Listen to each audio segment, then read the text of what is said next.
Summers are always a slow time, so it's fun to do. I actually like day live streams. I got more energy. I don't have yeah, I just have more energy, and at night I wake up pretty early, so I'm pretty tired during the night, and so it's fun.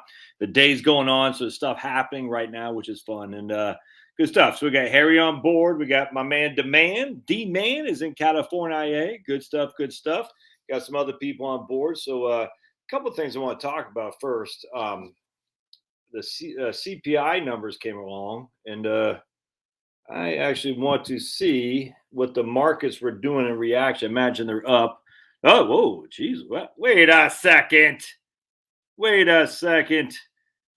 The markets are killing it today. What the hell is going on? Hanging on a Jersey beach. Yeah, right on, man. Tough life for you there, man. Hanging on in a Jersey beach. Whoa.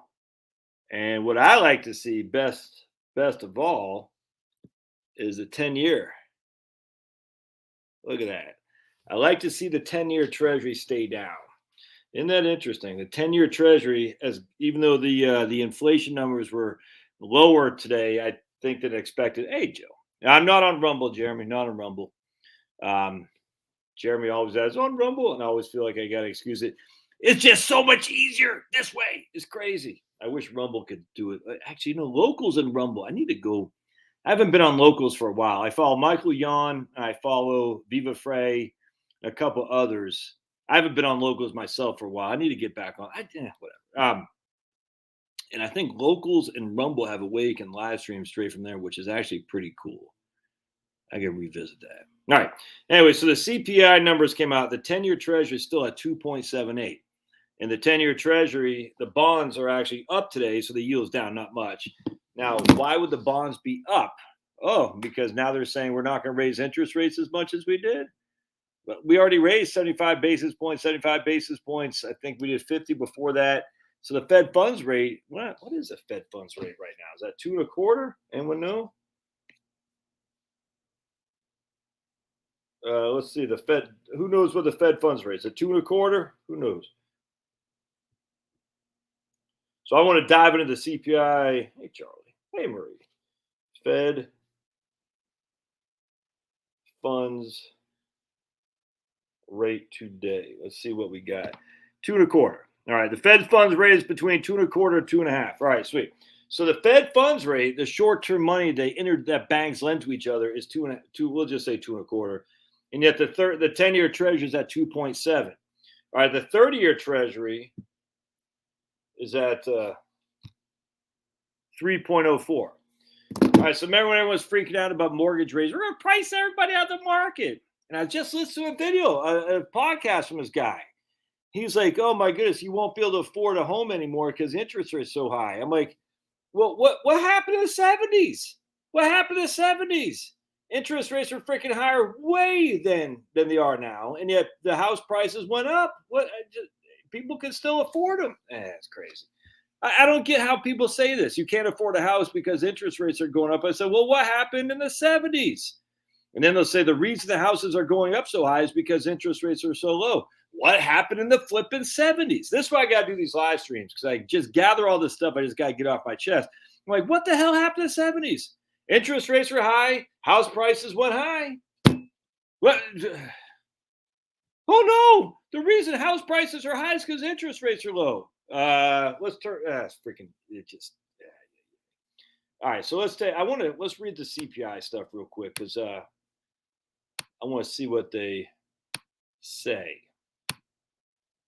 All right, so here's a CPI news release, and I love BLS. Do I trust them? They're a government entity. No, I don't. I don't trust anything from anybody anymore. I just don't. But what are you going to do? I mean, this is what we're using, and so this is what we got. So why did the CPI stay flat? It was unchanged in July on a seasonally adjusted basis after rising 1.3% in June. The all items index still is an 8.5%. So this is like if you're in the NFL and you went 3-13 last year. Well, at least you're better than the team that went 1-15. If that makes, I guess they have 17 games now. Idiots. Should be 3-13, 2-14, 14-2. But anyway, so if you're in the NFL, you're like, hey, we're 3-13, but at least we're not 1-15 like the Jacksonville Jaguars. The U.S. BLS, all items increased 8.5% relative to the last 12 months. So that's an 8.5% inflation rate for this, last 12 months as of the end of July. It's pretty low. The gasoline, pretty low. The gasoline index fell by 7.7% in July and offset increases in food and shelter, resulting in the items index being unchanged for the month. The energy index fell 4.6. Thanks, Putin. Putin gave us a tax cut. If you're going to blame Putin for the rises, you blame Putin for the decrease. That's why it used to piss me off about Bill O'Reilly. I can't stand that guy. Bill O'Reilly say, oh, the corporations, when the price of oil would go up and the gasoline, he's like, the corporations are manipulating and stealing money. But the minute the prices went down, Bill O'Reilly never said that the corporations were giving us the money. It's always a one-way street. All these fake populists, it ticks me off, man. Anyways, keep reading. I got some other stuff to chat with you about here. It's going to be fun. All right, so the index for all items less food and energy rose 0.3% because food and energy, that's not a very big deal, but it's very volatile, food and energy. Yeah, because my freaking bills are volatile because I need energy to heat my house or freaking to run my household, and I also need food to live on. Shocking. The index for all items rose 0.3%, a smaller increase in April, May, or June. All right, good. The indexes for shelter, medical care, are among those that increased over the month. There are some index that declined in July. Airline fares declined, used cars and trucks, communication and apparel.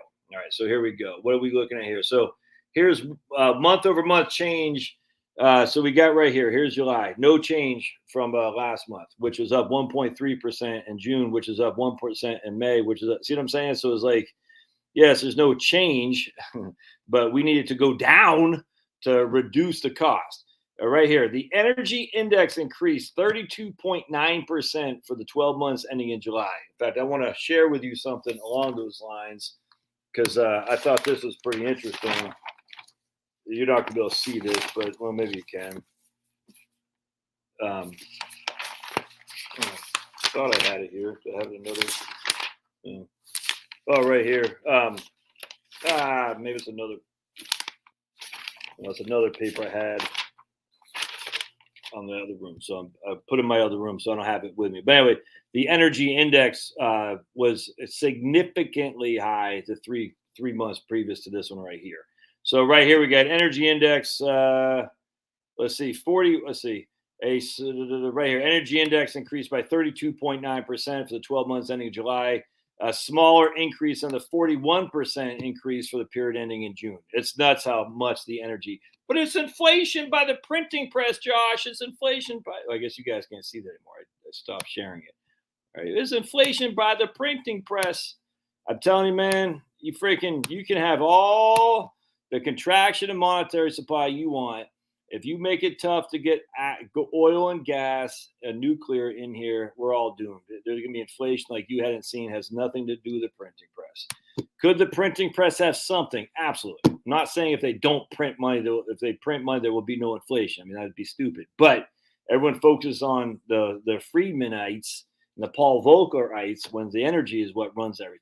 Energy, cheap, abundant energy. That's all there is to it. All right, so let's keep the food index increased 10% over the last year, the largest 12-month increase in the last since 1979. All right, so here we go. So what do we got? All items right here we see fell for the inflation. 12-month inflation fell from 9.1 to 8.3. So wind is still 8.3%, whereas last year is at 5.5. Here we go. Yeah, this is what I was looking at right here.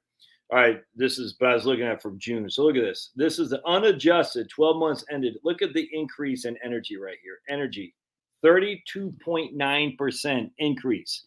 44.9 for energy commodities. Gasoline, 44. Fuel oil, 75.6. Who heats their house with fuel oil? A hell of a lot of us. Electricity. Who heats their house with heat pumps? A hell of a lot of us. Electricity is up 15%. Pipe gas service, 30% right there. Crazy, man. Commodities, less food and energy, 7%. Anyway, this is at the end of July. So before you look, I don't want to see this crap. I don't.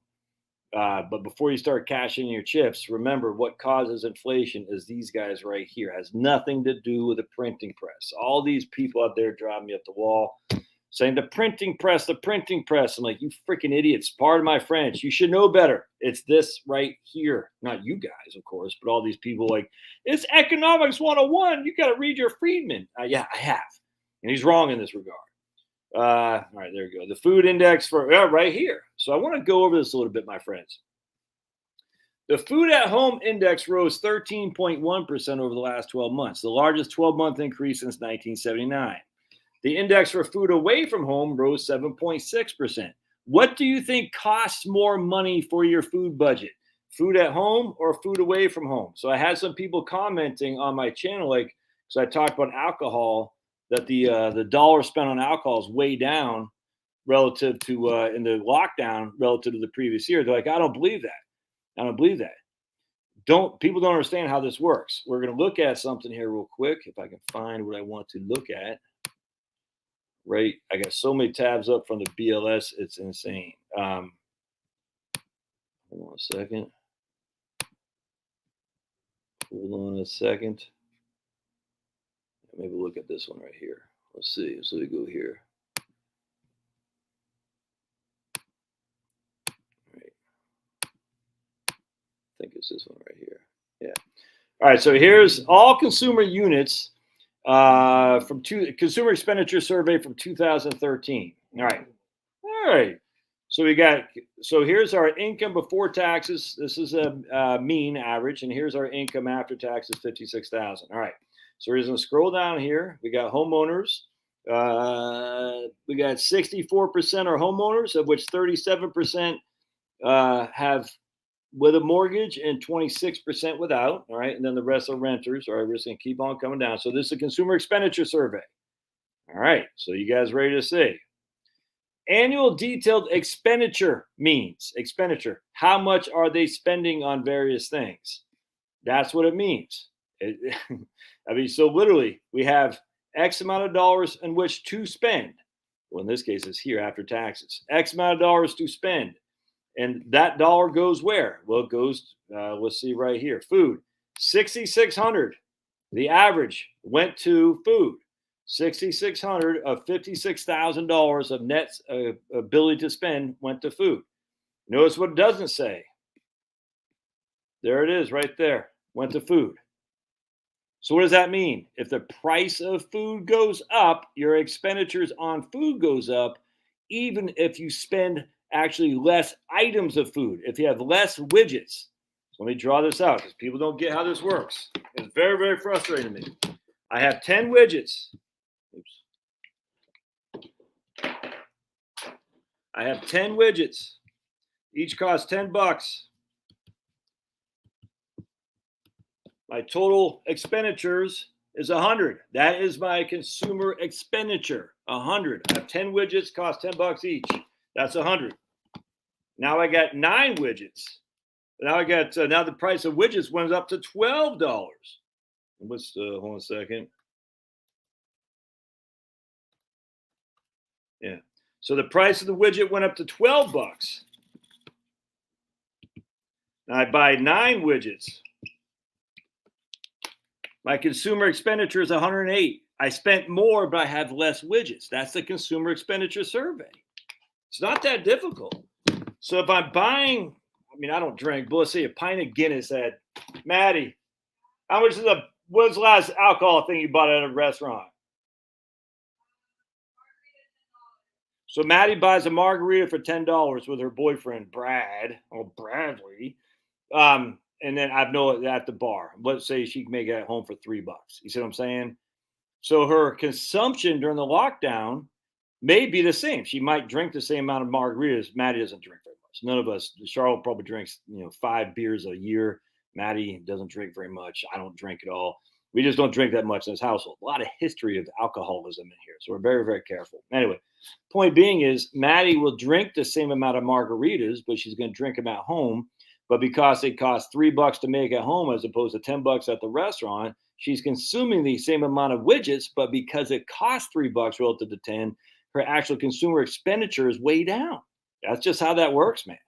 So consumer expenditure, just because you're spending more on something doesn't mean you buy more of the product. That it doesn't make sense how people don't get this. I mean, I get they don't get it. That's why I'm here to educate them so we can say, that doesn't make sense. I bought 9 widgets for $12 a pop. I spent 108. I have 10% less widgets, but it has an 8% more cost. That's the negativity about inflation, frankly, is that that's what happens right there. All right, so that's how that works. The consumer survey. That's pretty interesting, though. So anyway, I want to show you guys something here too. I'm going to wait and we're going to talk about Kevin Clinesmith because I still don't quite get a grasp on what's happened to Trump raid. It just seems too convenient. And hey, we got Annette, right on, man, right on. Jeremy, income before theft and income after theft. I see. This is my. I'm getting a lot of emails lately. Should I put the money back in? I had a good guy, email me yesterday. He goes, "Hey, I talked to Vanguard, and they say they can't tell me when the best time to put the money in the market is because I'm not a paying client." I said, the idea that Vanguard would even say that they would know when the best time to put the money in is, that's that was a. I hope Vanguard's not saying that because no one knows when the best time to put it in is anyway. I mean, look here. Today, the markets are freaking kicking ass and taking names. It's just you just don't know. And I told this guy, so the S&P 500 is up 79 points, which is what? I don't even know what the percentage is on that. I can't get the percentages. Anyway, that's weird. Anyway, the point being is that if you don't know, and I told him, and I'll tell everybody else, do you believe in the capital markets? Now, look, we're a quasi-fascist state, and that's a fact. But do you believe in the capital markets? And the capital markets are that I believe at the end of the day, I will go to a store, I'll consume a good from that store will hire people, will pay the taxes, will employ people, we'll have trucks delivering it, we'll do all these things in which to be profitable, in which to pay the stockholders dividends. If you believe in that, then I think today is the best time to invest. Not just today, but yesterday, the day before, the day before. If you don't believe in that anymore, then you shouldn't invest. It's just that it's as simple as that. Do you believe in the capital markets?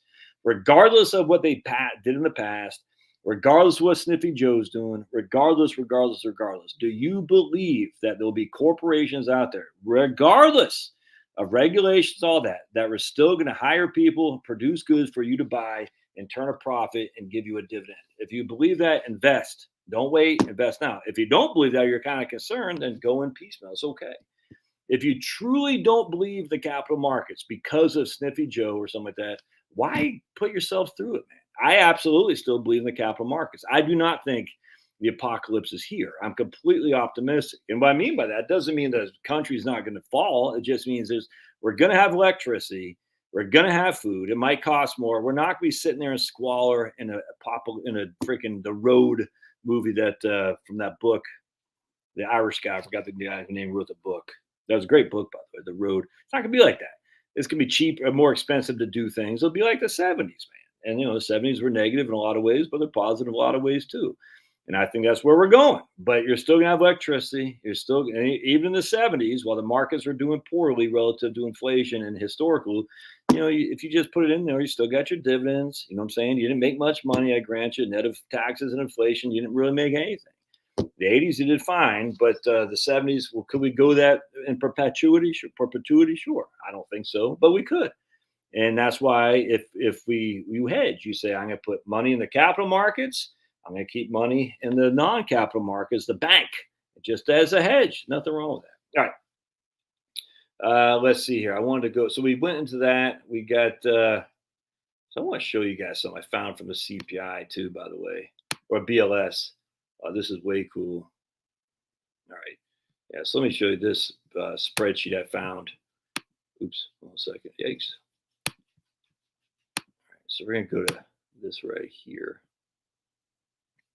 Blink right here, BLS data, and this is awesome. It took me a long time, probably 3 days of manual labor to find out how to get this right here, but it is fantastic. So here we go to U.S. The BLS, Bureau of Labor Statistics, CPI for all urban customers, consumers, that's pretty much everybody. And you got 787 data sets. 787. We're going to go right. Oh, it's just dental services. Oh, dude, this is freaking meth. I love this. We go to, so I'm just going to look at dental services. Oh, man. And they'll give you the, I don't know why they have this, this item ID is so jacked. CUU something. I don't even, that's crazy. But check this out. Oh, I love it. And you can go to here, include graphs, include averages. And I guess you only have it going to 2018. So, but some of these go back to like 1935. And then you can go to more formatting options. Go here. You go down here. Oops, you go up here, right there. You get rid of that guy. You go right there. And click on this right here. Watch what happens. It doesn't get, oh, we got to include graphs. There we go. There. This doesn't go back very far. But anyway, you can see that it's fun. So the dental services, we 2.7% increase, 2.2, 3%, 2.2 going to 2021. And you can do that for 750 different data sets. It's the best thing ever. Let me show you. So if you go to, I'm such a geek. I'll show you something else I'm looking at. Oh my goodness. The BLS is like, oh, I love it. There's so much information here. And so you got all this stuff right here. I can't see what this is. 20,000 total average annual expenditures and income quintiles, furniture by income quintiles, education, income before, you can just so much stuff, and transportation by number of earners. It's just food prep by consumer unit. So much data in the BLS. It's crazy. And I want to go to something else here. Oh, right here. All right. So then I'm going to now I want to talk about a couple other things here real quick. I want to talk about some politics here in just a second. CPI handbook of CPI handbook. I saw someplace, whatever. Index items by publication level. Look at this. So we go landline telephone services, SEED 04. We go here, coffee, SEFP 01. We go here, appliances, SEHK. Oh man. So anyway, I bookmark that because I come back to that a lot. Lots of great information there. It is fun. Yeah. Thanks, Andrew. I do love, I like these live streams actually. Because all right. So I want to talk, you guys remember Kevin, I want to jump in a little bit of politics here for just a second. You guys might not remember this guy, but I do.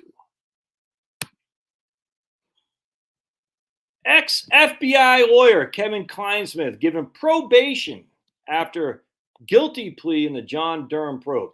So I want to, all these fools out there who say we got to wait and to see what the FBI finds. All these freaking idiots. I'm sorry. No, the FBI was against Trump from day flipping one. They're not an honest broker. Kevin Clinesmith, we're going to read a little bit of that article because how he just got off with Niven. I mean, just it's nuts, man. And so they're going to say, we got to find out what the FBI finds. That'd be like saying, hey, Communist Party, go investigate, my neighbor because they said they don't like communists. And you say, well, your neighbor, we're going to wait until the Communist Party investigates before we figure out if they should go to Siberia or not. And the Communist Party is always going to find them guilty. It's the same thing here, dude. We see the FBI is corrupt from the very get-go. I cannot believe there are people on the right.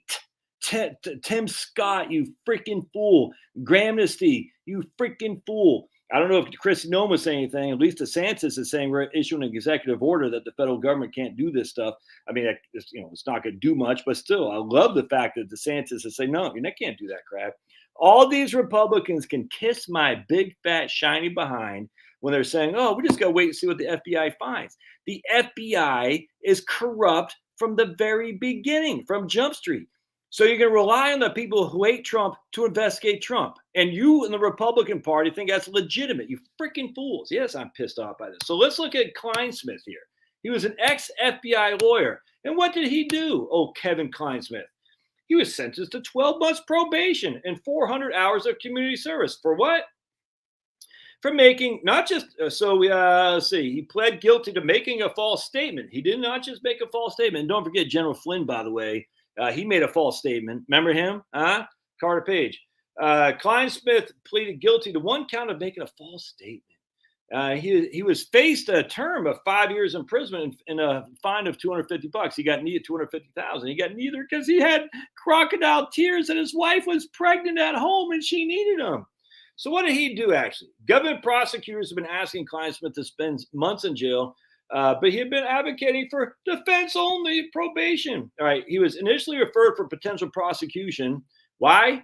Altering an email about former Trump campaign advisor Carter Page. He faked it. He manipulated the email about Carter Page. He manipulated documents about Carter Page. And this freaking scumbag got nothing. And he was in the FBI who was investigating Trump. We got tons of emails from the FBI itself saying they're on the resistance. They're part of the resistance. And people are going to sit there and think we got to wait to see what the FBI has to say as if they're honest brokers. You're freaking nuts. And again, not you guys. You know, Kevin Williamson, David French, all the supposed right-wing guys, Reason Magazine, they can all kiss my behind. The FBI is as corrupt as the day is long. Kevin Clinesmith, you know where he's working now? Back in the federal government. Back in the federal government. I don't think he's with the FBI anymore, but he might be with the DOJ. I don't know. This is insanity. Oh, but Josh, says Kevin Williamson from National Review, don't you know that no one is above the law? This is the exact opposite of this. Is like not freedom of religion, but freedom from religion. This is where the Madeline Murrays and all these clowns went. They said, oh no, we can't be exposed to religion. Well, that's not what the Constitution says. You have freedom of religion. You're not freedom from religion. And that's where everything gets turned off on its head. No, how dare you bring religion in here? I have freedom from religion. No, you don't. You absolutely do not. No one's forcing you to follow my religion, but you don't have freedom from it. You have freedom of it, to include no religion. That's fine. But you can't say freedom from religion means I have no religious ability in my workforce. That's freaking nuts. And that's where we've gone. Same thing here. And all of our right-wingers, allies, supposedly, oh, well, let's just see what they have. Why? They're corrupt as day is long. I was listening to Salty Cracker today. I didn't know this, but they denied Trump's lawyers even be part of this. It's crazy. They went through Melania's stuff, probably because they're trying on Melania's lingerie, because we know that's the way they roll in D.C. nowadays. You know what I'm saying? There's no men up there. They got no testosterone, so they're going to try on Melania's stuff and say, look at me, 57 flavors. It's freaking nuts. These people are insane. And I just sit there and I say, why would they possibly do it? It doesn't make sense. I just can't. The only thing, this is the conclusion I've come up with, is they know they can get away with it. Just like I said in my community tab, I'll just read it to you what I said, because I'm actually at this stage now where I think they know there is no recourse. We have none. The ballot box doesn't matter. So I said, this is what I said in my community tab. I still can't figure out why the FBI raided Trump's house. It literally makes no sense. Trump's appeal has just grown immensely. So why would they do that to grow his appeal? It makes no sense. The deep state is anything but stupid, so there's got to be a reason for this. The one thing that keeps jumping out at me is Stalin's famous words. It's not the people who count the votes. It's not the people who vote that counts. It's the people who count the votes. Putting that in the context of Orwell's 1984. So imagine for a moment we're in 2024. You're pumped. You're like, yeah, man, the Trump train is back, baby. Our side's gonna win. No two ways around it. We see it. You know, we're freaking kicking ass and taking names. And then the votes come in late 2000 Tuesday night, whatever the November 8th or whatever day is. But this time it's going to be even more obvious and more in your face. Biden or whoever it is reelected, and there's nothing you can do about it. They're going to do it even more in your face and say, what are you going to do? What are you going to do? What do you do then? No. What will happen to many of us will be what happened to Winston in 1984. Spoiler alert. If you haven't read 1984, you don't want to know the ending, mute this real quick. The last line in 1984, he loved Big Brother. That's going to happen here. Many of us will do the same in 2024, I'm afraid to say. And I think that's true. After what happened in 2020, where many jumped on the COVID bandwagon, who should not have jumped onto it. And I'm sure some of them are scratching and clawing to get back in the good graces, say, "Oh no, it was a mistake," but I don't think so. And I'm going to share with you this. Oh, do I still have it up there? Oh, a second. I'm going to share with you a. Hold a sec. Get rid of stupid Kevin Clinesmith. Kevin Clinesmith, freaking clown. I just, spoiled flipping brats. Tough guys until they get caught, and then they get caught. They cry behind their wives. I got a wife and kids. Well, you did the crime. You should do the time. You freaking scumbag. Yeah, it pisses me off. All right, hold on. I'm gonna share with you. If I can find it. Reasons. Oh man, I knew I got it here.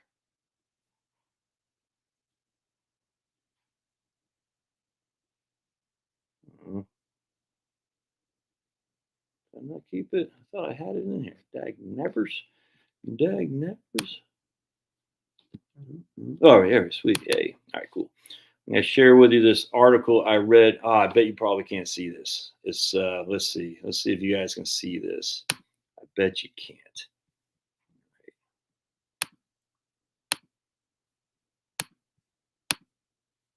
Oops. Ah, shoot. I wonder if I can do it here.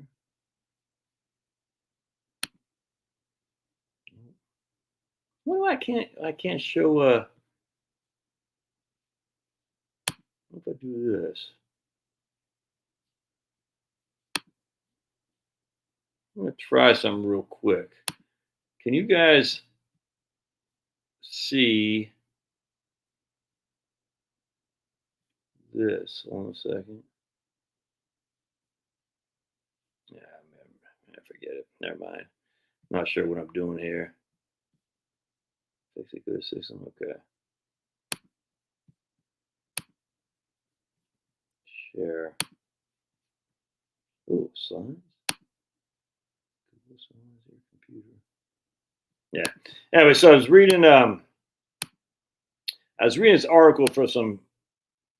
All right, so I'm just gonna kind of go over this. You guys can't see it, unfortunately, but I was reading this article for some pretty big lib, and I actually thought I had a lot in aligned with this lady because she doesn't like the what we're doing with Ukraine, if that makes sense. And I could not believe the level of insanity. And this is the liberals are they're not your friends, man. They're just as bad as they always were, even if they agree with you on the take against the war machine in Ukraine. So here's a guy named Joe Nathan James Jr. was executed by lethal injection in Alabama against the wishes of the victim's family. He was the 8th person to be put to death in the United States so far this year. Now, Joe Nathan James Jr. was black. All right, so he's a black guy, and executing a black guy makes the America systemically racist, as we all know. All right, because we've been told that by the list for many years. And actually, I get it. I mean, you can say all day long, but blacks commit more of the crimes relative to the population, so they'll probably be more representative of death row inmates.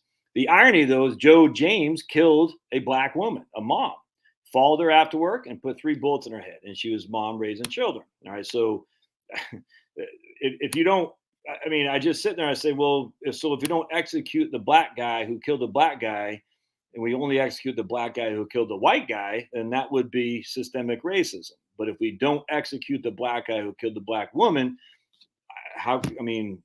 we're it doesn't make any sense. Anyway, so this chick, it just is so freaking frustrating because I mean, like, can people just think and just like recognize just how silly they sound with their stupid narratives about racism and stuff?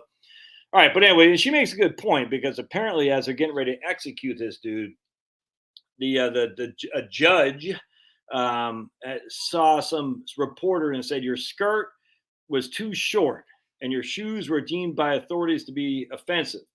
So they said you have to go and change your skirt and your shoes because they're too suggestive, I guess. And this lady says this is the This is arguably the most American thing that has ever happened. This is a backwater cowboy theocracy that we are all currently preparing to fight a third war for.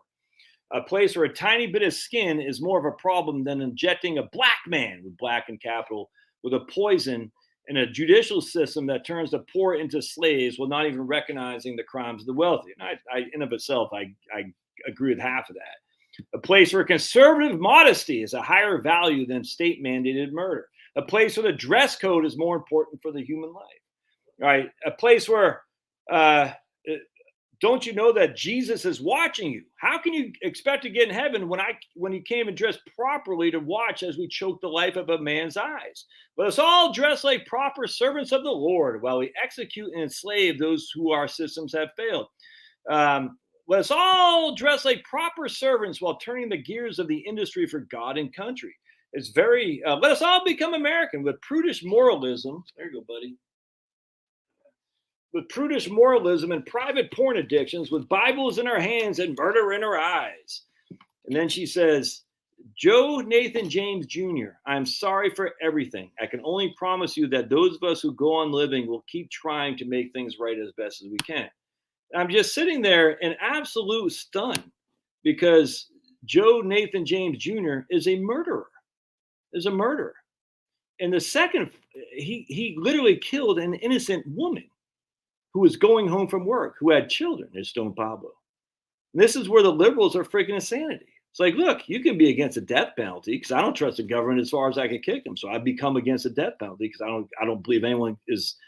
I don't think the government is competent enough to do the deed. Let's put it that way. But I don't want to praise a killer and say, oh, I'm so sorry for everything. I'll keep your word. This is the George Floyd crap all over again. It's crazy to me. What about the black woman who was killed? You don't have anything for her? Nothing? You're like, yeah, it's crazy. It's crazy. But even worse, she's like, the family didn't even want this guy executed. You know why the family didn't want this guy executed?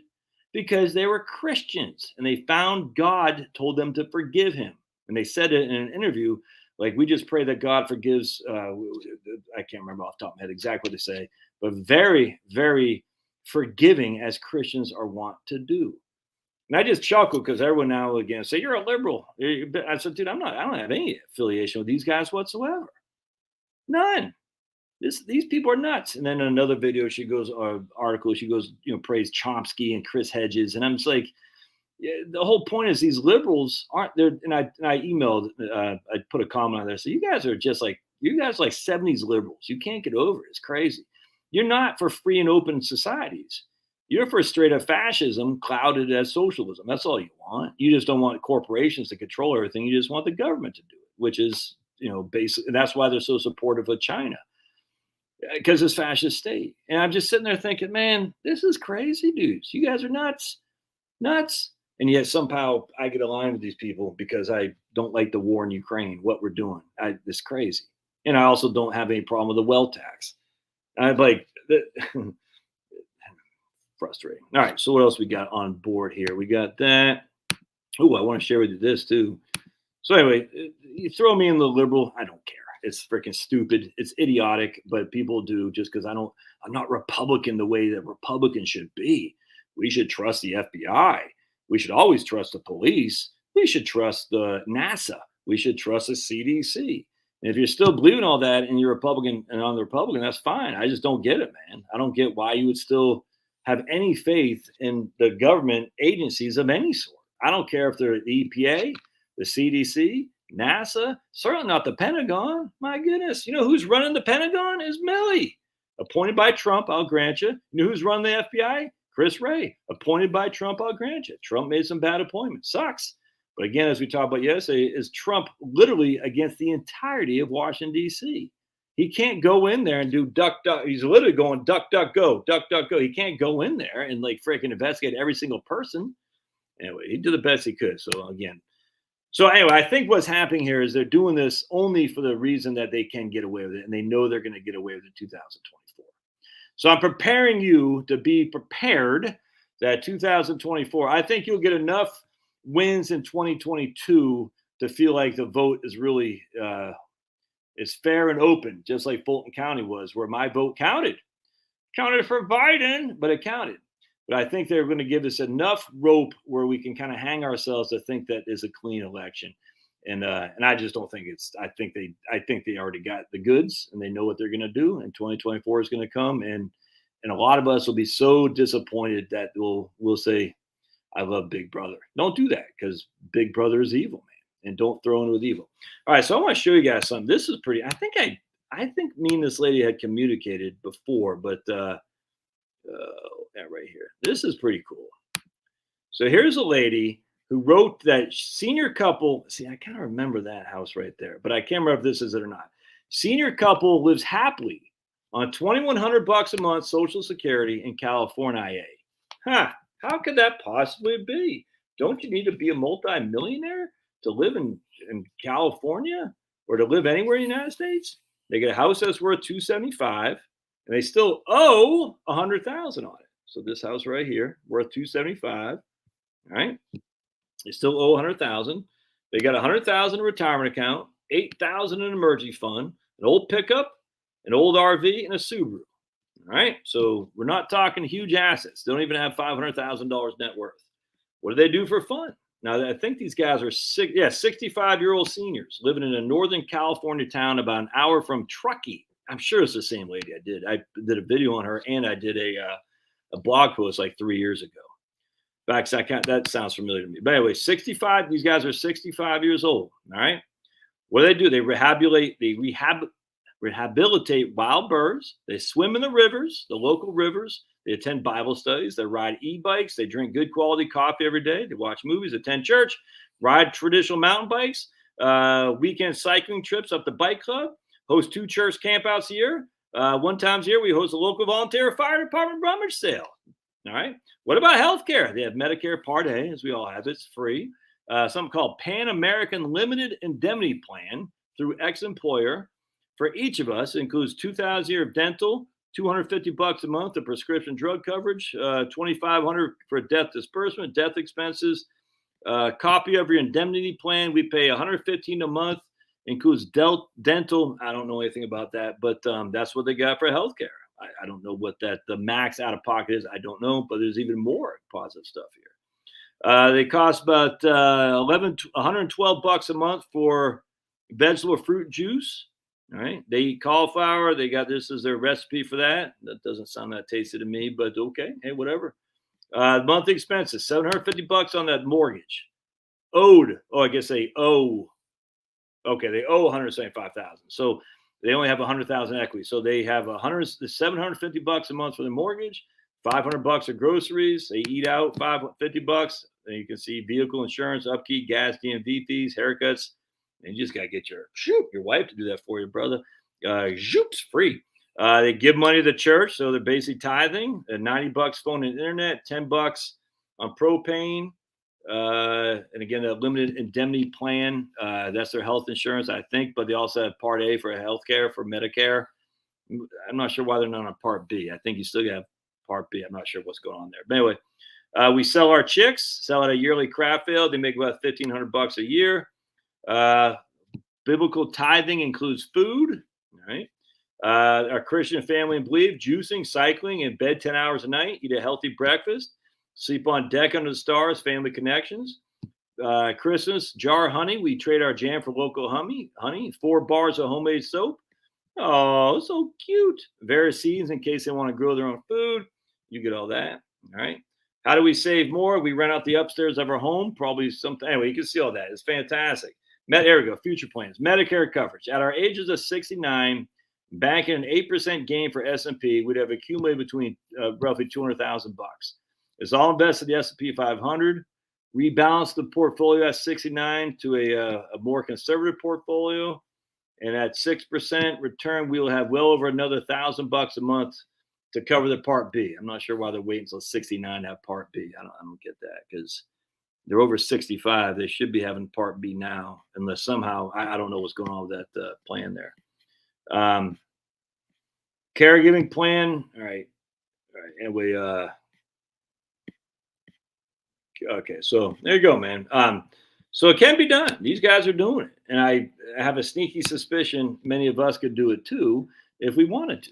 You know what I'm saying? I.e., if you say, I just don't need the finer things. I just want to live more simply. And I bet many of us are going to do that as we get older too. I just think, right.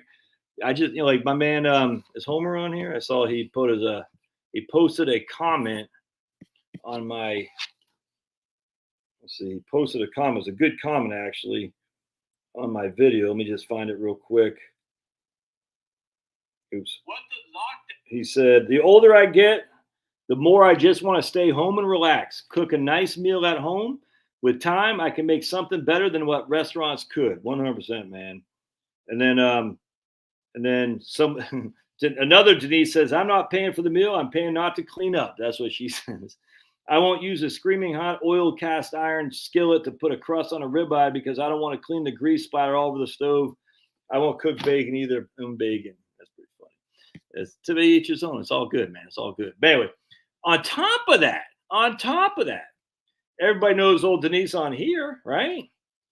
Well, I asked her, so she had literally was saved, but for the grace of God. Let's say quick prayer. Father, Son, Holy Spirit, amen. Heavenly Father, we are just so grateful for your blessings. Oh, why do we overlook your blessings so much? Why do we overlook everything you've done for us and want more and more and more when we know you will provide as you see fit? Why can't we be happy enough with that? But Heavenly Father, I just pray in thankfulness for Denise, for you saving her life, for her husband, for all her friends and neighbors and family, that she can be still here with them in this world until we all see you in the future. When you so choose, we pray in Jesus' name, amen. All right, so Denise was literally dead. I mean, literally dead. Denise right here. Everybody knows Denise. Let's see if she's still on here. And I said, and she said the medical bills are coming in. I said, how much those medical bills going to cost you? And she goes, I think it was $8,000 because she has insurance. I can't remember off the top of my head. But anyway, it's like, I said, what if you didn't have, like, you had insurance, but what was your max out of pocket? And that includes, like, I can't remember if she got medevac by a helicopter, so I can't remember. But anyway, she definitely got medevac and whatnot. I just can't remember if it was by helicopter or just an ambulance. And she goes, $80,000. Now, that sounds like a lot of money. 100% I get that. $80,000 though.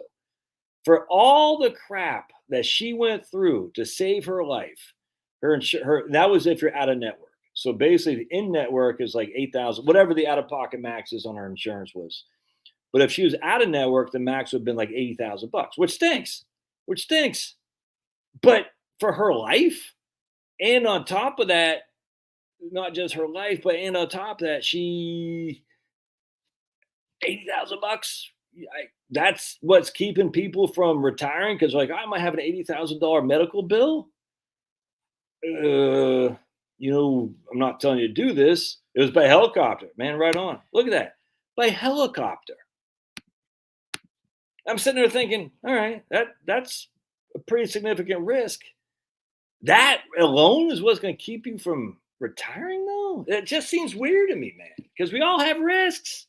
We have a risk just waking up and rolling out of the sack. So an $80,000 risk to be medevac via helicopter which isn't likely to happen, by the way, to keep you working at a grind, just crazy when we know so many people that after they retire, or they'll die at their desk or they'll die 2 weeks after they retire. Medical insurance costs like $65. Oh, look at that. Yeah, cool, Harry. Medical helicopter insurance. I didn't know you could get that. That's fantastic. But I do like smoked bacon on the grill. Ooh, that sounds good. With gas or with charcoal or what? What are you doing? Are you putting in the pellets, Harry? Because that sounds actually fantastic. I'm gonna have to try that. I'm not saying it. I'm not saying what Cindy's saying. I'm not saying that you can always file medical bankruptcy or make monthly payment. I'm not saying that. I'm not saying that is an option. No, you're not hearing that. That's me saying it's an option, because those hospitals, trust me, they are straight shooters. They have never overcharged or anything. They're just looking out for they're just trying to make ends meet. I'm not saying anything that if things are going south that you could file, like Cindy saying. That's, how dare you, Cindy? How dare you say that? Because those hospitals, man, they just care for you. They've never done anything where you should say, I'm going to do this because obviously you're a bad person, Cindy. Those hospitals, they're not bad people. They've done everything by the righteousness. And I'm not saying you should do that. No, you're not hearing it from me that could be an option there, which student loan debt can't be. I'm not saying anything that if you needed to go that way, you're going to be the worst person in history of mankind because that'd just be dumb. Can't, how dare you even, how dare Cindy even present this as an option? How dare you, Cindy? Don't you know those administrators in those hospitals are only making $450,000 a year? How dare you? Aren't you familiar with Michelle Obama when she got that gig at the hospital in Chicago and Barack became a state senator, not even a freaking U.S. senator? She had no experience, but she became a hospital administrator and making $350,000 a year. Ironically, right after Barack became state senator. How dare you, Cindy? Get out of here. How even Pablo's waking up from his stone. Pablo's like, hey, dude, you're ruining my buzz, man. I mean, you think Michelle Obama is the only person making $350,000 a year in a job that she's not qualified for at the hospital? You crazy? You crazy? Those hospitals, by the way, they can kiss my big fat behind. And again, for the story of my hospital experience, when Chloe was at the NICU at University of Virginia, the first month of her life, she was at the NICU because she had ventricular tachycardia, VTAC. Very, very, very, very, very rare in babies. In fact, I remember I was sitting on the plane one time, flying from San Antonio to Virginia. I was talking to a guy, a cardiologist, and I think it was pediatric cardiologist too. And I told him, I said, that's my daughter had. She goes, no way, man. You sure it wasn't STAC? I said, no. He goes, well, I've never even heard of a case like that. Said, yep. Anyway, long story short. So Chloe had VTAC, very rare. The hospitals didn't really know what to do. But she survived. She survived to tell the story. So anyway, when she was done the VTAC in the hospital, not if you gave them away before, Cindy. Not if you gave them away before. They're gonna take Pablo. They're gonna send the SPCA on Pablo on me saying you're giving him dope. Look at him. Oh yeah, 9. Anyway, so then we started getting the bills. And, this is when we had, we only had 2 kids at this point. Charlotte wasn't working. I think she might have been working part-time as a bank teller, but even after that, I think she stopped because we had a new baby. I wasn't making any money. I was making like $30,000 a year. And then we had, we all look back. Oh, that's great. No, it wasn't. It wasn't great. It sucked, dude. And, we had I'll never forget, Charlotte's sister was living with us. And we're driving to go see, I thought we're driving someplace in Virginia. I think it was to see my cousin get married in Richmond, if memory serves. Anyway, we get a call. Charlotte, I'm getting wet. It's raining on me. And apparently one of the piece of plywood on the roof would just collapsed. It was just kind of raining on her while she was sleeping. So things are pretty stressful monetary wise. Let's put it that way. And then on top of that, we had, the bill for the NICU, and it was like $25,000 or I can't remember what it was. And we set up a payment plan. I had a guy. I was pretty active in the Republican Party back then, and I had a guy who was active in it who was seeking an office, and he actually won a county seat. And he had a kid that was also in the NICU around the same time my kid was. Long story short, I can't remember. It wasn't. I can't remember what it was, but he had bills similar to me.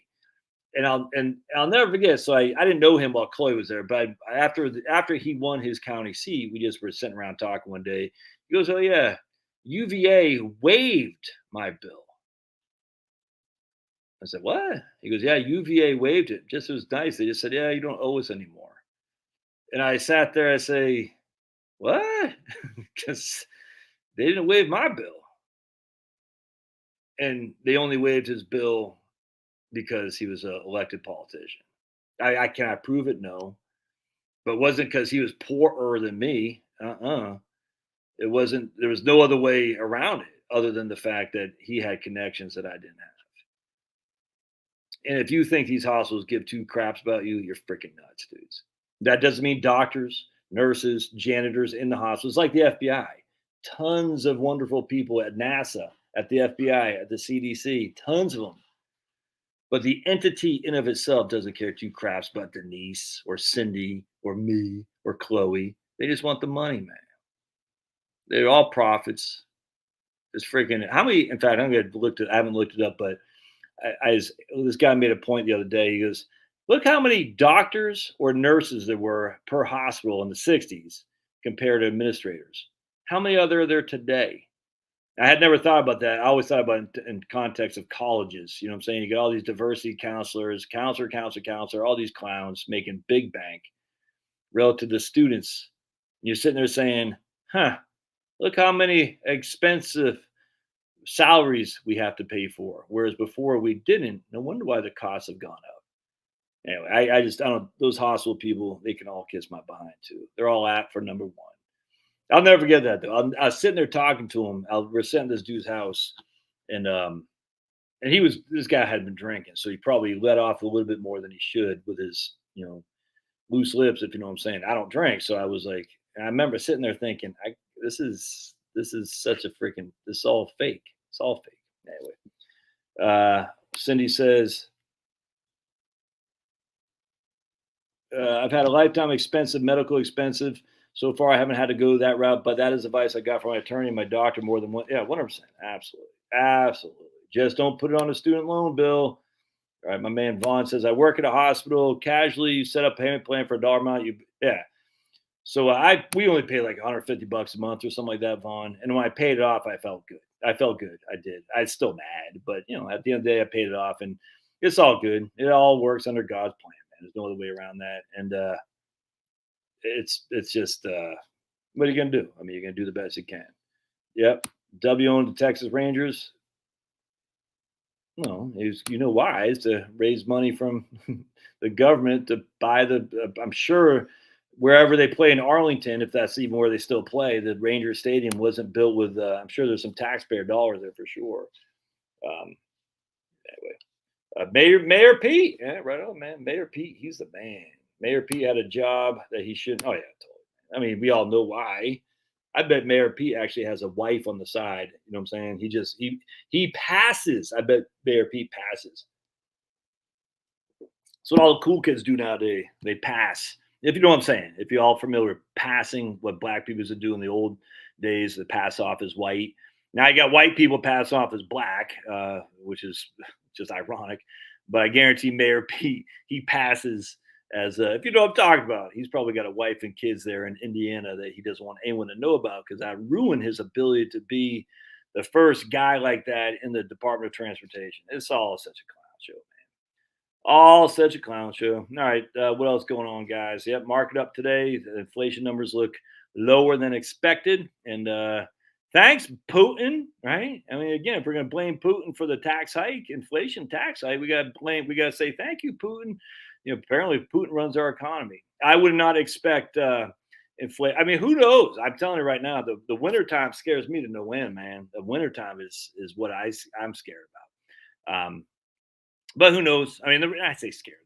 I'm nervous about it just because I could see potentially things going real dark real quickly in Europe if they don't get their crap together. But we don't know, man. We don't know. So anyway, what else, guys? Anything else on your mind? Any thoughts, comments, questions, whatever? I mean, I've only been on here for an hour or so, which is cool. I love doing these afternoon live streams. It's fun. I'm reading stuff. I said, I gotta say this. It's funner than just doing a video putting out there because I like the interaction if it comes up. So anyone have any comments, questions, concerns? You want to talk about Stone Pablo? Let's see. I'm just looking what the markets are doing now. And let's take a look. The 10-year, yeah. 10-year is still below, 10 years still below where it was to start the day. Again. And so the bonds have been bought up. I did read an article about if you look, and I didn't do a video on this. I probably should, but it bored me a little bit. But basically, the 60-40 portfolio, if you look at the past, anytime it's been down at all, it's always roared back. And the reason I don't like to do those, because I'm not sure that's going to happen again. I don't know. But I mean, who knows? But even though I have done videos on that relative to bonds. But yeah, I actually think I think bonds have a huge upside, Murray, 100%. And that's where I was kind of like the 60-40 portfolio, Wellington portfolio. I think there's a lot more upside than down.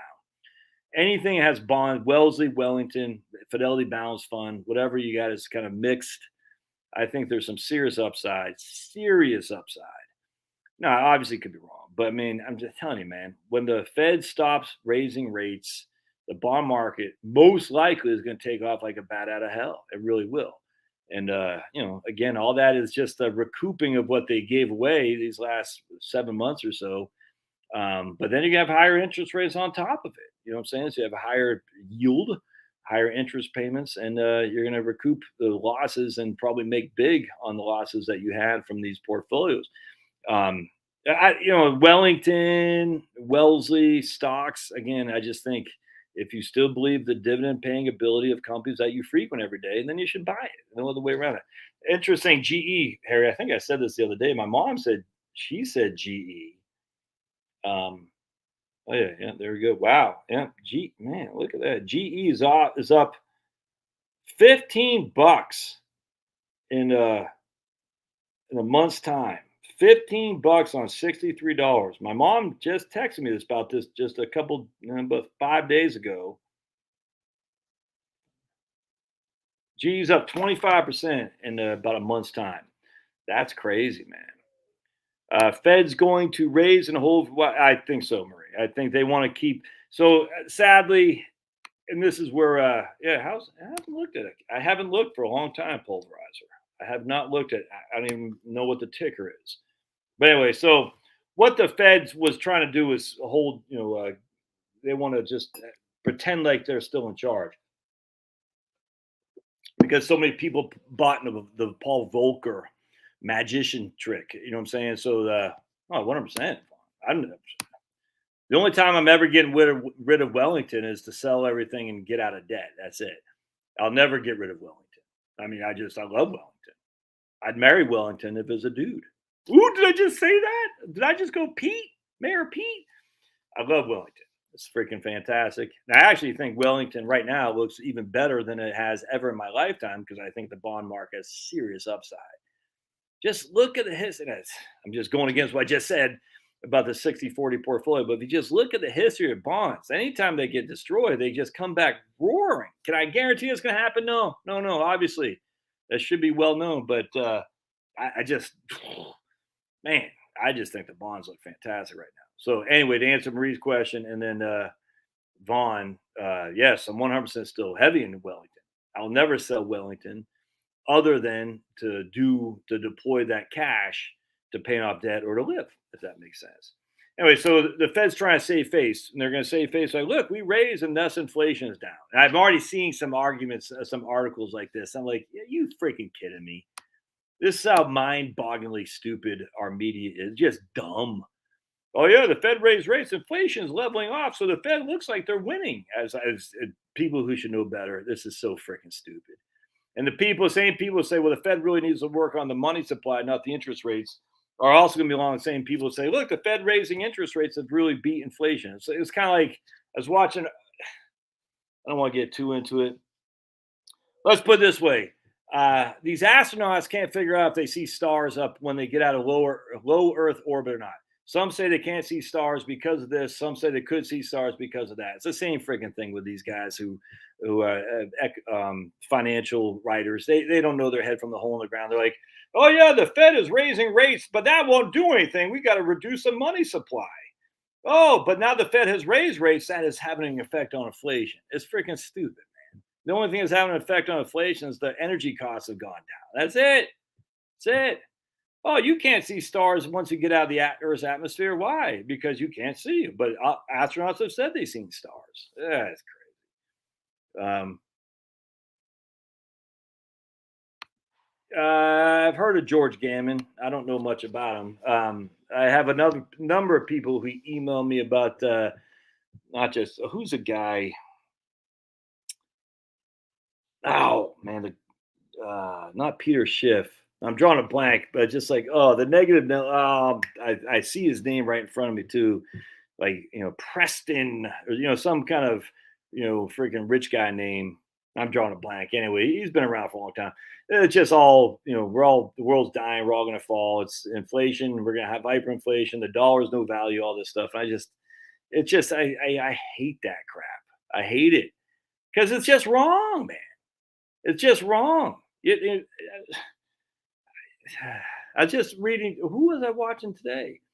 Somebody say, oh, or maybe yesterday, oh yeah, the dollar since 1970 is worth, is worthless relative to what it was in 1970. So how much did it cost to buy your cell phone? How many dollars did it take to buy your cell phone in 1970? And by the way, I think I might even have it up here. Let me show you something. I think I might even have it up here. Yes, I bet I do. So to give you a gauge, shall we? Let's just give you a gauge of how the BLS looks at inflation. All right. Oh, we just discontinue the pricing of unavailable items such as new cars and household appliances. That's World War II. Just as an FYI. So the BLS, who runs the inflation numbers in World War II, they discontinued the pricing of items that weren't available. Oh, let's take a guess what's not available in 1970, 1980. A cell phone. Less other things that weren't available in 1970, 1980. So how do those get put into inflation numbers? Oh, they don't. We're going to compare it. We're going to compare a cell phone to a landline. Are you freaking kidding me? That's what I'm saying, man. It's idiotic. Oh, my dollar is only buying blah, blah, blah, blah. If you want to compare it to food, that's one thing. A dozen eggs, okay, let's make that comparison. But to say the dollar is worth less or literally worthless, it's just freaking stupid. Oh, by the way, use cash, cash, cash, cash. The more you use cash, the more. That's how you stick it to the man. You use cash, cash, cash, cash. You want to stick it to those guys? Go take out cash from your bank and use that. I'm telling you, that's the way to do it. I try to use cash almost every purchase I have. All right, let's just take a look. 1953 CPI revision. Interesting. We use weights based on a 1950 survey of consumer expenditures. All right. Remember, we already looked at the consumer expenditure survey already today. All right. So it gets adjusted. It should be. I don't call that. But again, they're adjusting the CPI, which means the dollar that was worth less in 1927 isn't the same dollar they're using as today. It's a completely different environment, obviously from 100 years ago, but they also adjust the CPI numbers. And who's that guy? The real inflation numbers? I don't know what the hell it's called. Shadow inflation. Anyway, updated the list of the items the index covered, including restaurant meals. So there's no restaurant meals included in CPI before 1953. Interesting. Would that not be part of inflation? Of course it would, but it wasn't being tracked. All right. Let's see. Base weights on 1960-61 survey. At a single person households, the target population, urban wage earner, clerical worker households, extended price collection of goods and services suburbs. Okay, so before we weren't even looking at suburbs. Update the sample of cities and retail stores. Okay, made quality adjustments for new vehicles at model changeover, improved treatment of seasonal items. They make it look at the fourth comprehensive review. All this stuff is always being revised. So for people to sit there and say, my dollar doesn't buy crap what it used to, I'm like, why? Well, because look at CPI. Like, this, very frustrating to me. But don't worry. That's why I'm writing my book, The Inflation Myth in Your Retirement Plan, because we're going to smoke this stuff. Now, look, does that mean prices don't go up? Of course not. Let's just go back again. We'll look at, hold on just a second. I'll find it. Let me go back here. Oh, my babies. Love my babies. Hi, doggy. So I got Pablo right here on the table. So we're going to go back and we're going to look at what, let's see here. Let's look at one of these data points. And hold on just a second. There we go. We got eggs in here. Let's see. Let's find eggs. Eggs, hold on just a second. Eggs. Right there. Meats, poultry, fish, and eggs. We got, there's a SEHF. No, SEFH. SEFH. SEFH. SEFH. So we got to look down. SEFB. SEFF. SEFH. FH. Let's just look at eggs. Excuse me, Pablo. Don't let me get in your way, Pablo. No, Pablo's like, dude, it's my house. I pay the bills. Pablo, when you pay the mortgage, you can move me. All right. But until you pay the mortgage, I still run this place. At least I think I do.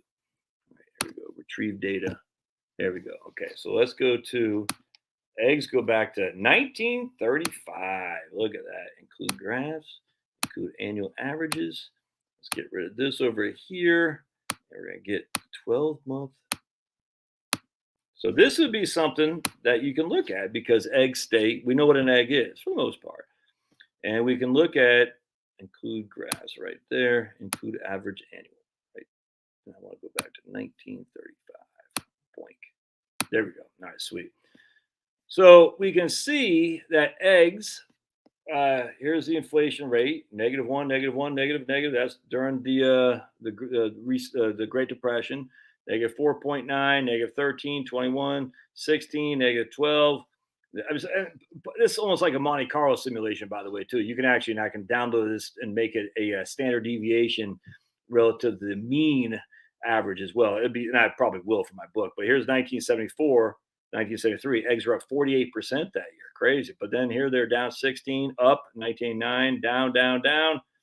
And if I have actually, I don't know if I've got it, but I have a printout of a dozen eggs someplace in here. I got all kinds of places. Right now, I got 2 dozen eggs at Costco, cage free. Doesn't mean they're farm, just means they're cage free. But still, cage free is better than caged egg chickens. But I was able to get 2 dozen eggs at Costco for $6.50, cage free. It wasn't free range. Free range is different than cage free. Just FYI. Ideally, you want free range. Cage free just means they get a little place they can walk before they get back in their cage. So they got like a 2x4, 2x2 plot. They can go and peck and do what they got to do and come back to their cage. Free range means they can do whatever the hell they want to do. Anyway, the point being is I got 2 dozen eggs at $6.50 for 2 dozen. That's $3.25 a dozen right there. And I got just tons of stuff in here about how much a dozen eggs cost back then. So you could say inflation has destroyed the dollar relative to my eggs. Okay, I get that. Then you have to look at your income, though. Oh, but the income hasn't kept up with inflation. Another thing that pisses me off, income hasn't kept up with inflation my behind. How are you looking at inflation?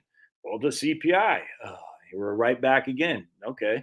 So again, going back to my argument about what I used earlier today, maybe even on this video, we're going to look at your housing expenditures in 2020 increased by 3.5%. How? The increase in owned dwellings is due to increases in mortgage interest and charges. Now, there's property tax, but property tax is, I'm okay with that, but because that's based on your assessed value, all that. But still, your housing costs increase with mortgage interest and charges. That's weird because in 2020, my mortgage interest and charges did not increase from 2019 or from 2018 or from 2017. So why would a CPI have my mortgage increase in charges be part of that at 7.7%, by the way, in 2020, when in fact my CPI personally did not do that at all. My mortgage stayed the exact same it did. Now, my property taxes actually did not increase in 2020 either, by the way. They did in 2021. Maybe it's 2022. This last year is $400. So my property taxes went from $7,700 to $8,100 in 2022. But I don't think they did increase in 2021. Anyway, so that's $400. Yeah, that should be accounted for inflation. Why would your mortgage interest be a part of that? Doesn't make any sense. Why would the cost to own a home in terms of your shelter cost or owner equivalent rent, why would that be in there? I'm not renting it out. I'm not renting a place. My house is a fixed cost, man, other than maintenance and property tax, which is part of the homeowner's thing. I don't think cage free is a gimmick. I know free roam. Okay, there you go. All right, we could use that. It's fine. No, free, yeah, cage free. Okay, right on. I 100%. Absolutely, I completely agree. Cage free is a gimmick. I actually think organic is a gimmick too, Cindy. To be perfectly honest with you, it's anything that's got to be stamped with a USDA It's organic, USDA certified organic. I don't trust with a 10-foot pole, but cage free is a gimmick. It still gives them a little place to walk around. If you've seen any of these poultry plants like I have, I used to deal with lots of farmers in the Shenandoah Valley. Rockingham County, Virginia is the poultry capital of the Commonwealth of Virginia. And tons and tons and tons of turkey and chicken farmers I had as clients in my banking days. Uh, those weren't even cage free. Those were caged. They grow for Tyson or grow for Pilgrim's Pride and stuff. And most of them weren't even egg chickens or just meat chickens, but those were not cage free. Free range is better, but at the end of the day, the cage free is wow. You got to take it while you can. Peter Schiff just had to close a bank account, Puerto Rico. Oh, interesting. Why? Yeah, there goes my man Jim Chattis. I haven't seen you around these parts, Jim. So Minnesota, right on. There's Judy B. Haven't seen Judy B.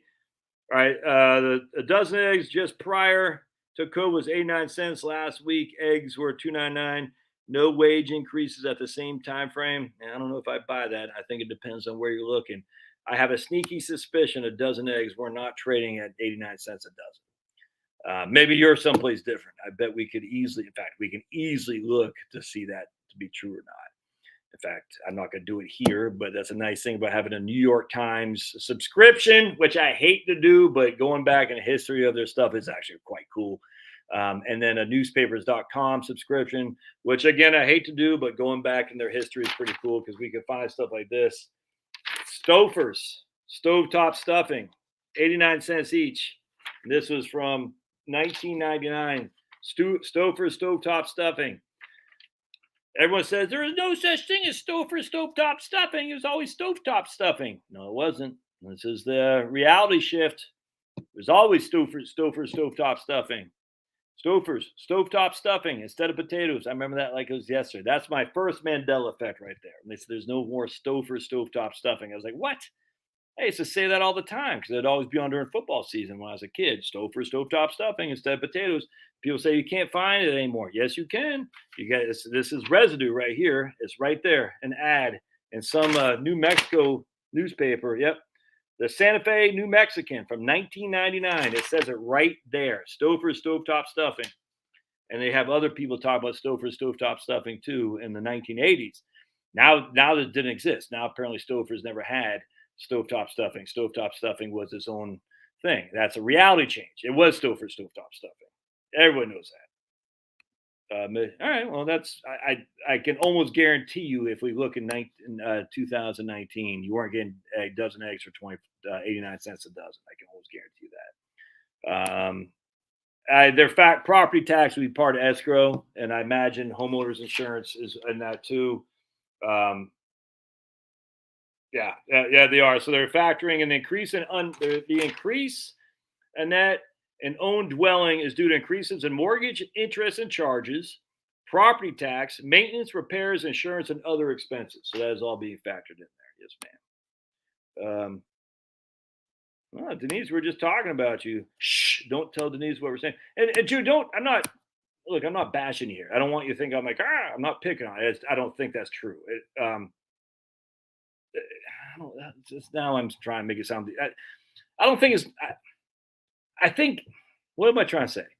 Judy says she could get 89 cents a dozen eggs. That I'm not denying that you could do that. I'm not. I don't want anyone to sit there and think I'm saying Judy's wrong. I think she's wrong relative to what I think is happening down here. She could be right. In of itself, that does not say that the dollar. Right. Look at my man, Andrew. All right, here we go. Andrew, 100%. What did Forrest Gump say? Life is like a box of chocolates, or life was like a box of chocolates. We all know. He said life is like a box of chocolates. We all know that.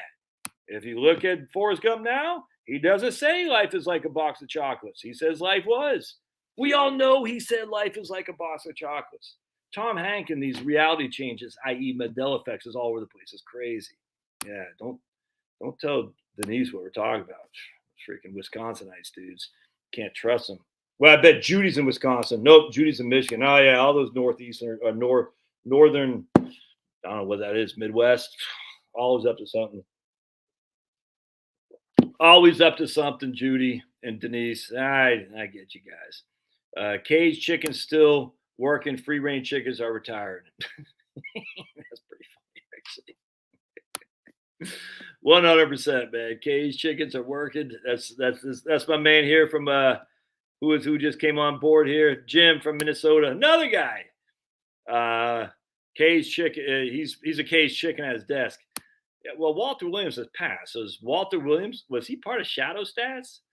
Yeah, I have to check. I know Walter. Well, he didn't probably remember me, but as an FYI, I'll never be Upper Midwest. There you go, right on, Harry.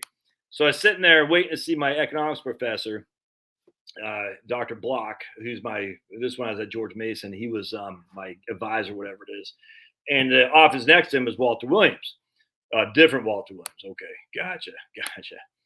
And I got to chat with Walter Williams a number of times, and anyway, so long story short, there's a black guy comes up, and I'm sitting there waiting on Dr. Block, and there's a black guy coming up and waiting on Walter Williams. We're just kind of sitting there. He's probably a little bit, probably my size, maybe even around my size. I'm 5'9". He might have been 5'8" to 5'10". I can't remember, but it wasn't that. It's just my size, and just regular black guy.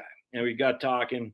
And of course, if a black guy got to talk basketball, right? Oh my goodness, that's so racist. But it was actually funny because the Bullets, this is the old Washington Bullets, were actually in the playoffs or making a run to the playoffs back then. And the Bullets hadn't done much for a long time. So it was kind of fun. And I used to love NBA. I mean, I never as much as I love the NFL, but I used to love NBA. And you go to Bullets games every now and again and stuff. It's just fun, man. And, when they had Bernard King and they had a bunch of other guys on the Bullets, a lot of fun. And anyway, so I'm in George Mason, which is Fairfax, Virginia. The Bullets are making a run. And I'm talking to this guy about the Bullets, and we're just shooting about basketball. And it turned out to be Clarence Thomas. Isn't that crazy? And I just chuckled when these people say, some clown said Clarence Thomas would never go to a basketball game because he doesn't know the game. He's not black. Clarence Thomas isn't black because he'll never be seen in an NBA game. I just like of course, a white guy had to say that on ESPN or something like that. Like Clarence, who was it? Max Kettleman or whatever that clown's name is. You know what I'm saying? You never see Clarence Thomas ain't black. He doesn't go to the NBA. He stays away from the NBA because he's not black. He's married to a white woman. He's not. I just laugh my ass off because I don't watch ESPN, but sitting there talking to Clarence Thomas about the Bullets, and he knew the basketball. It's just as funny. There you go. Because there's nothing worse than a liberal white guy. Trust me. I mean, literally, liberal white guy or white woman or white guy. Oh. Just the worst. We gotta save the blacks because they can't do it themselves. You're like, oh, do you know how idiotic you sound, people? Do you think the blacks want? I'm so embarrassed when these libs, white savior stuff. It is so embarrassing. You're like, just can you not be racist? The soft bigotry of low expectations. That's what George Bush said. That was a great quote. I bet David Frum actually wrote that for him, or the other guy. Both those guys are clowns now. David Frum and the other guy, Matt something. Forgot the other guy's name. They're both clowns, but they did write some good things. The soft bigotry of low expectations. That was a great saying. And I'll never forget George W. Bush. At 9/11 with a thing. We can't hear you. Oh, can you hear me now? Pretty soon they'll all hear us. Dude, that wasn't scripted. That was fantastic, man. It was fantastic. I'll never get that. That was a moment in my life that was probably, it's like, they're all going to hear us now, man. Not black. They'll pretty soon, can you hear me now? Pretty soon they're all going to hear us. Yeah, sad. All right. I'm going to take this guy there he is. Sleeping Beauty. Sleeping Beauty. All right. Not sure I'll do the big Alvin Hayes. Oh, remember Wes Unseld? That was a little bit before my time, Wes Unseld. But in the 80s, it was fun because the 80s, I lived in Maryland. All right. So I was going to high school in Maryland. We had the big ACC, University of Maryland. Then you had Georgetown right there in the Big East. Georgetown, St. John's, all that. But Maryland, Georgia Tech, North Carolina, NC State. Man, it was just freaking fun, man, to be a basketball fan back then. And so, as a side note, Len Bias, remember Len Bias, RIP, he lived, literally just not that far away. You know what I'm saying? It's like just, I mean, it wasn't, next door, but just a couple miles away, where they were from in PG County. So we're right on so here's DC. Actually, I'm not going to do it right now. Here's DC. Here's where I lived in Maryland. And then here's PG County, like right here or something like that. And it's kind of like this triangle, if you will, like what they call it, Colesville Road. I can't remember what it's called. But anyway, is right there. And, so mecca of like basketball, these guys from PG County right over there in Langley Park, that was what's called. And, I think Johnny Dawkins was from that way. Len Bias, Jay Bias, both died, sadly. A bunch of others too. It was freaking mecca basketball. It's fun. And then, Georgetown back then was kicking ass. Georgetown never did much for me. I always liked Maryland. And then I'll never forget when Maryland beat North Carolina in the ACC tournament, when I think it's Kenny Gatlin had the first inbounds pass off the back of the defensive player, and he got a layup. Oh man, that basically sealed the day for the Terps. That was fantastic. Bernard King, yeah, he played for the Nets. Yeah, 100%, man. I think Patrick Ewing was the first proof that the NBA was rigged, because the NBA, they had oh.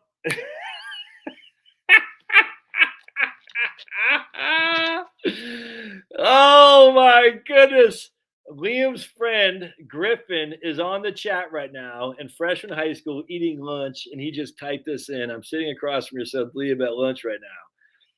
Fluffy, tell Liam to get to his homework. And stop smoking in the boys' room. Can you imagine, my friends, being a freshman in high school and getting on and telling your friend's dad that you're going to contribute to whatever? I mean, it's a whole different universe, man. It's, for rightly or wrongly, it's like, I would have never even thought about that. Like, my friend's dad is doing something, I'm going to get involved. Rightly or wrongly, it just is. And just love it for what you can, because, man, you can't change it. And it's like, life's too short to be off my lawn. All right, I'm going to take this guy out. We'll see you guys. And I'm not sure I'll do another one tomorrow. I'm not sure I'm going to do these every day, but I do like doing them during the day. Slow time in the summertime. And it's fun. So I enjoy it. Appreciate y'all being here. God bless. All right, Denise, go back and watch what we talk about you, man, because tennis star Liam, we'll see. Because we did say some stuff. All right, we'll see you guys. Thanks, Susan.